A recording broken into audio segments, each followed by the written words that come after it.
अंधेरी काल कोठरी में डाल दिया गया। समय बीतता गया और जैसे जैसे देवकी के गर्भ से संतानें उत्पन्न हुई, कंस की निर्दयता ने एक एक को पत्थर पर पटक कर जीवन छीन लिया।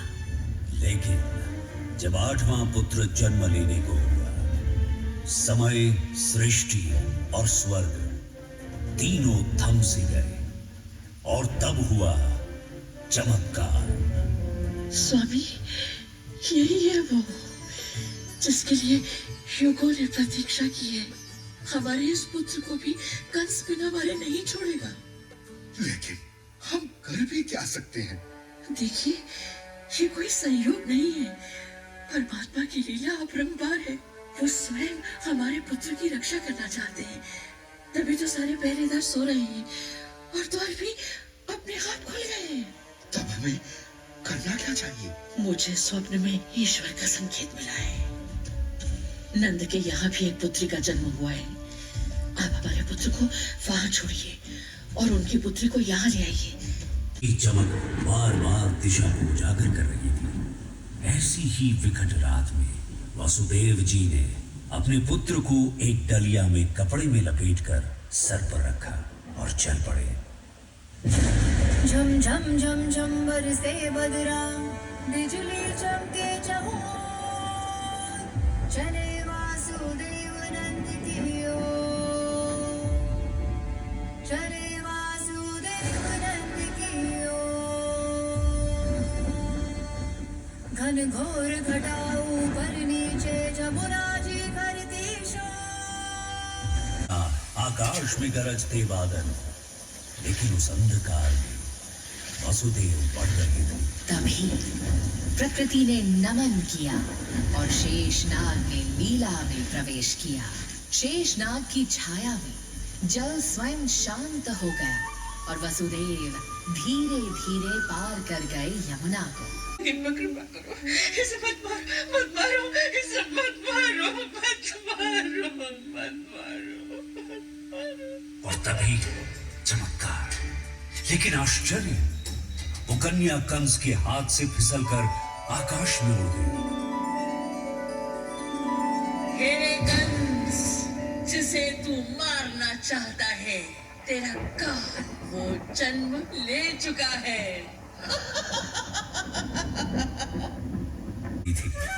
मंगल गीत गूंजने लगे। सांवले सलोने नंदलाला की बलाएं लेने को सारा गोकुल उमड़ पड़ा था।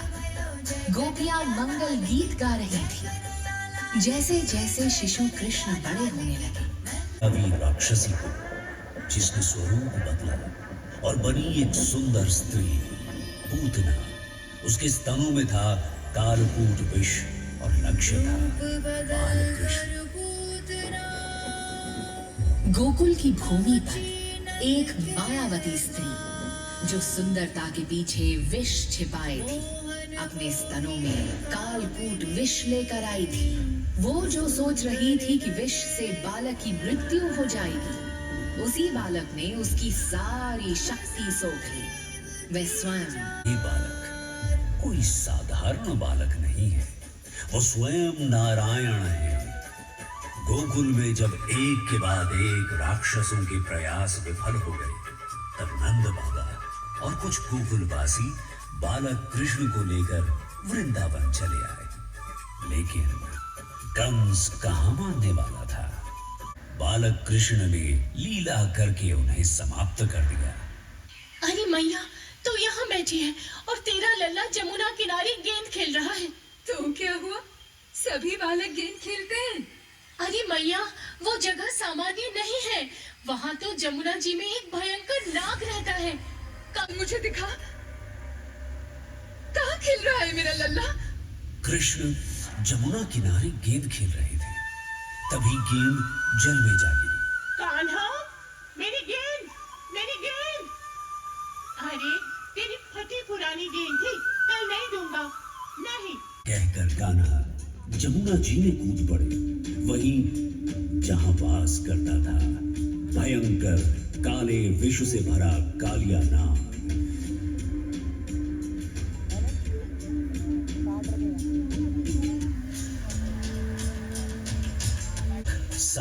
वृंदावन जमुना किनारे जमा हो गया।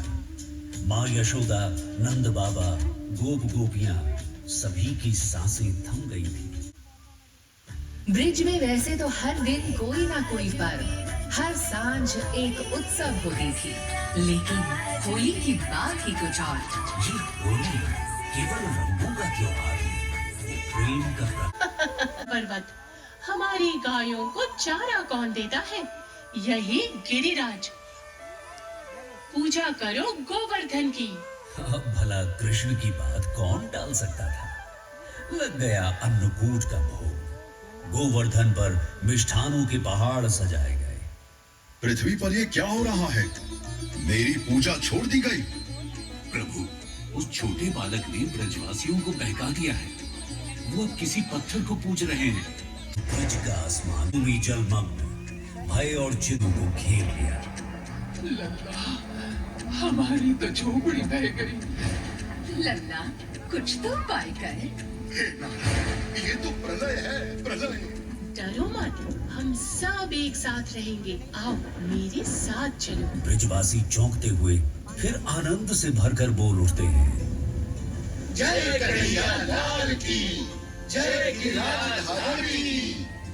इंद्र को समझ आ गया, ये कोई साधारण बालक नहीं। निर्णय लिया। कौन है तू जो बिना आज्ञा के मेरे दरबार में चला आ रहा है? मैं वृंदावन का कृष्ण और तुम्हें समझाने आया हूँ। अत्याचार बंद कर दो, नहीं तो उसका अंत निश्चित है। आ रहा था, धर्म की स्थापना को आया यशोदा का लाल, अत्याचार का अंत कर बन गया सबका रखवाला। कंस का अंत हुआ, मथुरा मुक्त हुई। किया आज अभी बालपन की लीला समाप्त नहीं हुई थी। अभी वय का काल 11वां वसंत आया था। लेकिन कृष्ण जानते थे कि आगे जीवन में उन्हें केवल चमत्कार नहीं, ज्ञान और धर्म के सूत्र भी देने हैं। गीता कहलाया। विद्या ददाति विनयम् केवल 126 दिन, पर जैसे स्वयं वेद ने अपने सभी रहस्य कृष्ण पर उड़ेल दिए हों। वेद, वेदांग, अश्वगज शिक्षा, धनुर्वेद, नाट्य, संगीत, ज्योतिष, 16 कलाओं में केवल 12 वर्ष की आयु में पूर्ण पारंगत।